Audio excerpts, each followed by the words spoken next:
available, but you need to understand them and bring them together to answer these questions. So I just want to quickly talk about the scope of analytics problems, since I spent some time on analytical modeling and statistical modeling. So fundamentally, there are only three kinds of decision problems that one is looking at. One is the classification problem, where we are trying to let's say develop a profile of customers, right? So this is a typical classification problem. So to give a specific example, if one were to develop a profile to differentiate female and male stroke victims, so this is a simple classification problem. So this is very useful as far as customer profiling is concerned, customer segmentation is concerned, to define something like who is the most appropriate customer for my campaign. So that's a classification problem that we're looking at. The second kind of problem that we are looking at is how to estimate something. It could be estimating the price of something, it could be estimating the stock price, it could be estimating the income of a person who owns a sports car. So this is a very classical statistics problem.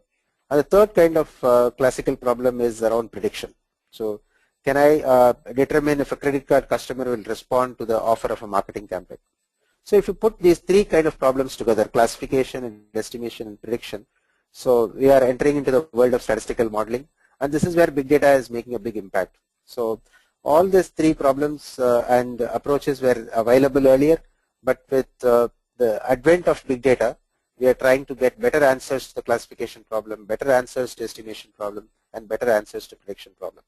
So if one were to be a good big data person and be a big data project manager, you have to understand that there are these kind of problems. There are various approaches to deriving answers to these classical statistical problems. So in the next slide, I'm listing various techniques for analyzing big data. So I'm not going to get into the details because I'm I think running out of time as far as the presentation is concerned. But this is the kind of techniques that one has to master. So obviously we can't expect one person to be a master of all these techniques, but we would expect a combination of these techniques to be mastered if you had to be successful in the big data world.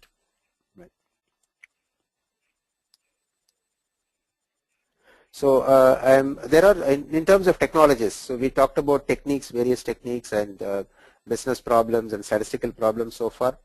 In terms of technologies, there are many options. There are open source technologies available. There are proprietary technologies. So, but essentially, one has to understand at one end the ecosystem that one has, which is around Hadoop, about distributed computing, about building a low-cost architecture which can scale out very quickly. And so that's one ecosystem that one has to be aware of. So there are various technologies there, like your Hadoop, MapReduce, Cloudera, Hortonworks, and so these are various technologies. So other end, to understand there's a lot of databases which are a different paradigm than the relational databases. So we are talking about NoSQL databases here. So one has to be comfortable in understanding these various databases that's available. And of course, on the analytics side, we all know that the traditional database management systems are now optimized for fast aggregation, managing multiple queries and things like this, with a lot of in-memory capabilities.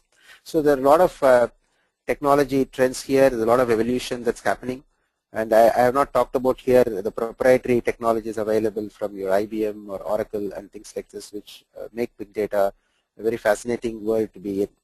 So apart from all the analytical techniques that I talked about, so the big data experts have to be comfortable with managing these various kinds of technologies as well.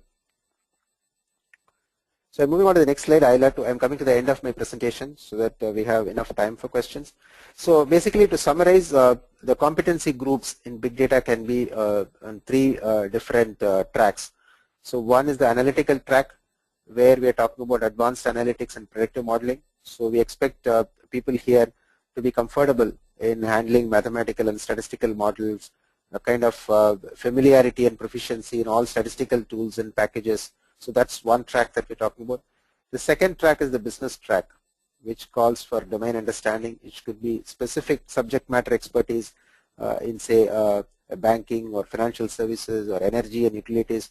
So that's a domain understanding, and also critical thinking to look at new ways of solving business problems, to unravel new data patterns and opportunities, and to have the kind of end user focus that I talked about. So the whole idea of big data is to provide a much better, customer experience. So in what way can that be brought about? So that's one fundamental business driver as far as big data is concerned.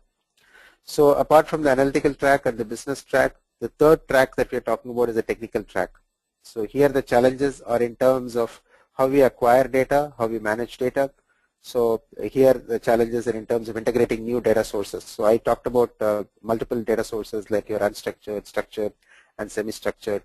So one should be able to have a kind of framework, have a kind of familiarity with bringing all these data sources together, and also to understand and manage non-traditional data.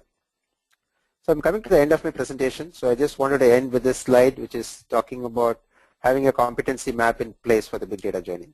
So one has to start the learning curve somewhere. So we are the learning curve has to start with understanding the big data concepts, exploring the world of advanced analytics, and then learning variety of tools, which I gave a very quick overview, both open source and proprietary. And then you develop the technology competency, which is about handling all the 3 V's, understanding the big data approach, architecture, and framework. And finally, to on the business end with the business side, where we have to build domain-based solution, and which will address the problems of whether it's customer profiling or risk management or revenue enhancement. So this is basically what I wanted to convey in my short presentation.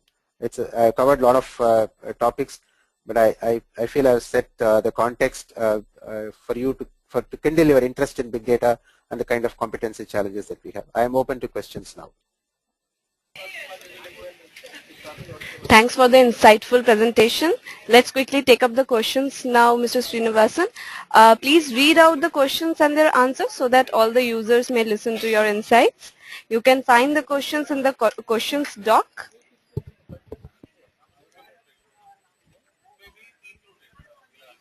Yeah, I'm seeing one question which is about how to